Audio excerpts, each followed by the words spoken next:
আলাইকুম।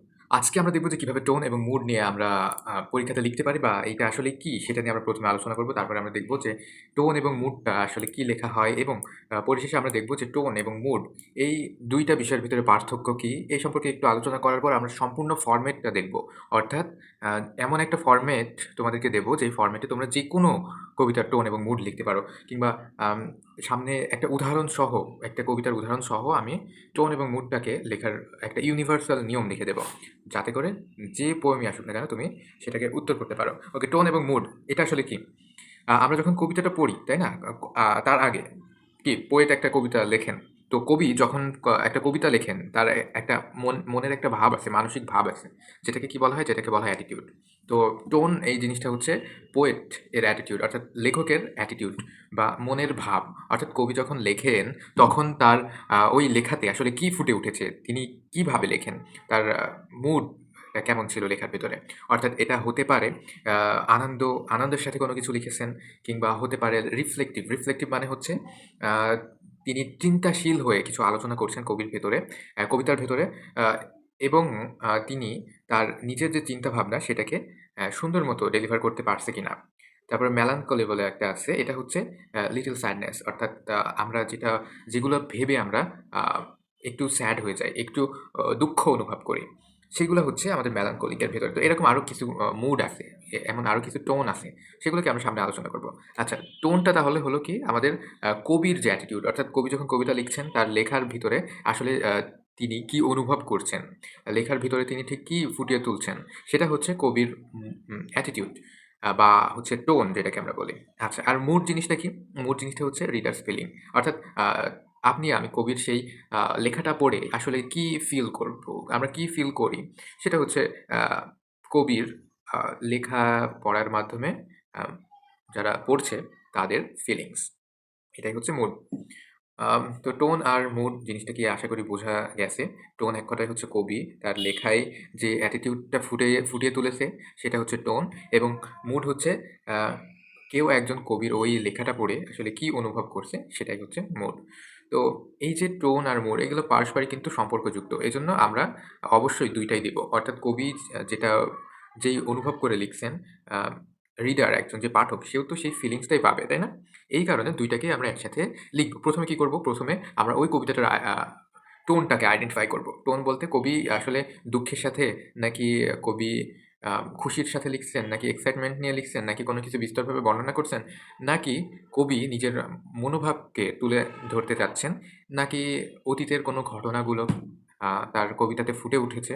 এরকম বিষয়গুলো আ কোনটা আসলে কবিতাটিতে প্রকাশ পেয়েছে সেটা আমরা মিনিংটা বুঝার চেষ্টা করব এবং মিনিংটা বুঝে আমরা সেগুলা আ লিখব যে আসলে টোনটা কি? এটা আইডেন্টিফাই করতে পারবো এবং করতে পারার পরে আমরা কি করব? আমরা জাস্ট লিখব। কারণ আ টোন এর ভিতরে খুব বেশি অপশন থাকে না। এখানে জয়ফুল থাকে, মেলানকলিক থাকে, আ রিফ্লেক্টিভ থাকে। এই ৩ টাই যেন এখানে বেশি থাকে, বেশি পরিমাণে থাকে। তো এইগুলো ছাড়াও আর কয়েকটা আছে যেগুলো আমরা আমাদের আ টোন লেখায় কাজে লাগতে পারে। এবার মুড এই জিনিসটা কিভাবে করব? মুড মানে আমরা যখন কবিতাটা পড়লাম, কবিতাটা পড়ে আমাদের কি মনে শান্তি জাগরণ হলো? নাকি আমরা দুঃখ পেলাম? নাকি আমরা অনুপ্রাণিত হলাম? এটা হচ্ছে মুড। তো আমরা কবিতাটা পড়ে অবশ্যই বুঝতে পারবো যে আসলে আ কি আ বুঝলাম আমরা কবিতাটা পড়ে। এবং সেটাই হবে মুড, কবিতাটার মুড। ওকে, তো আমরা কি করব? Give 1 or 2 example from the poem to prove your answer. আমরা ওই কবিতার ভেতর থেকে ২-১ টা এক্সাম্পল তুলে ধরতে পারি যে অমুক লাইনটা দ্বারা যেটা বুঝাইছে এটা অনেক জয়ফুল ছিল। যেটা বুঝাইছে এটা অনেক মেলানকলিক ছিল। যেটা বুঝাইছে এটার মুড আমার পিসফুল ছিল। যেটা বুঝাইছে এটা অনেক ইন্সপায়ারেশনাল ছিল। এইভাবে আমরা ১-২ টা এক্সাম্পল দিয়ে সেটাকে প্রুভ করে দিলেই আমাদের সম্পূর্ণ টোন এবং মুড লেখা হয়ে যাবে। তারপর কি use adjective form from literature vocabulary list যেমন হচ্ছে রিভারেন্ট ইনস্টেড অফ রেসপেক্টফুল। তার মানে আমাদের কি আছে? আমাদের যে লিটারেচার এর একটা ভোকাবুলারি আছে। যেটাকে আমরা সাধারণ যে শব্দগুলা ব্যবহার করি তার থেকে ভিন্ন কিন্তু অর্থ কিন্তু একই। বোঝা গেছে? তো এমন কিছু শব্দ আমরা ব্যবহার করতে পারবো। যেমন রেসপেক্টফুল মানে হচ্ছে সম্মানীয়, তাই না? তো আমরা এটার পরিবর্তে আমরা কবিতাতে কি লিখতে পারি? রিভারেন্ট। ওকে? তো এই যে আমাদের টোন এবং মুডটা কি আসলে সেটা বোঝা গেছে এবং লেখার নিয়মটা কি সেটা বোঝা গেছে। এবার আমরা দেখব ফরমেট কি? কোন ফরমেটে আমরা ইউনিভার্সাল ভাবে বা সামগ্রিকভাবে টোন এবং মুডটা লিখতে পারি। ওকে, টোন এবং মুড কি? দ্য টোন অফ পোয়েম আমরা ১ম এই দ্য টোন অফ পোয়েম লিখে ওই uh the tone of dash poem কোন পোয়েমের নামটা সেটা লিখবো, পোয়েমের নাম লিখবো। ইজ, এবার আমরা টোনটাকে লিখবো। টোনটা আসলে কি ছিল কবিতার? জয়ফুল ছিল, মেলানকলিক ছিল, রিফ্লেক্টিভ নাকি স্যাটিরিক্যাল ছিল? সেটা আমরা লিখবো। তারপরে which reflects the poet's attitude toward, কোন সাবজেক্টে লেখা সেই সাবজেক্টটা লিখবো, কবিতাটা যে কোন সাবজেক্টে লেখা, লাভ নাকি ডেথ নাকি লাইফ, কোন সম্পর্কে লেখা। ওকে, the poet's word choice, rhyme and imagery helps create this tone consistently thoughtful the poem.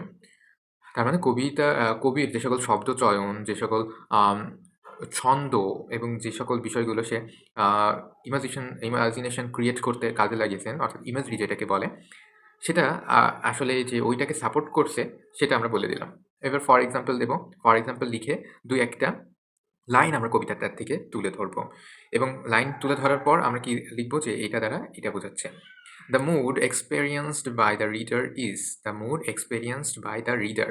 ঠিক আছে, দ্য মুড, এই এবার আমরা মুড আলোচনা করব। এক্সপেরিয়েন্স বাই রিডার, অর্থাৎ মুডটা তো রিডারদের এক্সপেরিয়েন্স, তাই না? এই কারণে আমরা লিখবো যে the mood experienced by the reader is, কোন কোনটা ফিল করে, এই কবিতাটা পড়ে কোনটা ফিল করে সেটা আমরা লিখবো। ইন্সপায়ার্ড নাকি নস্টালজিক নাকি থটফুল, কোনটা প্রকাশ করে সেটা আমরা লিখবো। লেখার পর আমরা লিখবো the mood is achieved through the careful use of, কোন পোয়েটিক ডিভাইস বা কি ব্যবহার করে এইটা বোঝাইছেন কবি, বা কোনটা কাজে লাগিয়েছেন, সেটা আমরা তুলে ধরবো।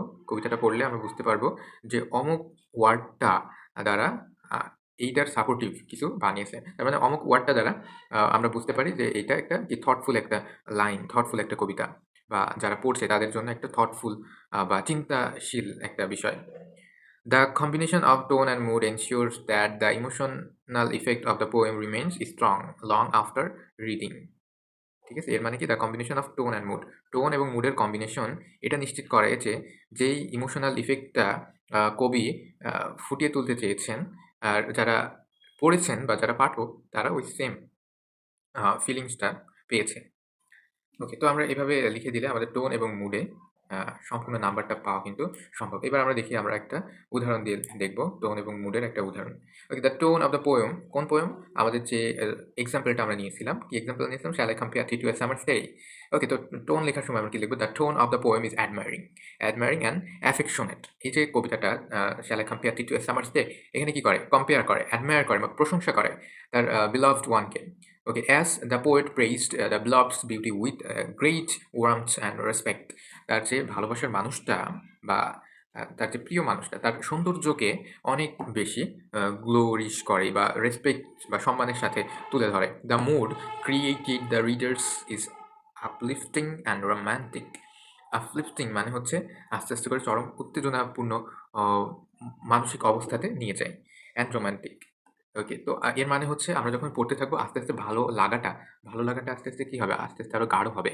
এটাকেই বলা হয়েছে কি uplifting. As the poet expresses confidence that art can defy the limitation of time. তো এই যে বিষয়টা আছে কি, uplifting romantic poet as the poet expresses, কবি প্রকাশ করে কি কনফিডেন্স বা আত্মবিশ্বাস, that art can defy the limitation of time. এই যে আর্ট বা কলা বা বা চিত্র, এটা কি করে? সময়ের যে লিমিটেশন বা সময়ের যে সীমাবদ্ধতা সেটাকে দূর করে। Word like more lovely, eternal summer and so long live this convey the poet's unwavering admiration. এই যে more lovely, এটা দ্বারা কি বোঝাইছে? আরো বেশি সুন্দর।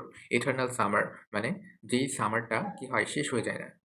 and so long live this, এবং চিরকাল যেটা বেঁচে থাকে। এগুলো দ্বারা বোঝাইছে যে unwavering admiration, অনেক বেশি বা অনন্তকালের প্রশংসা। তো এই যে আমরা টোন এবং মুড এভাবে তুলে ধরতে পারি ফরম্যাট মেইনটেইন করে।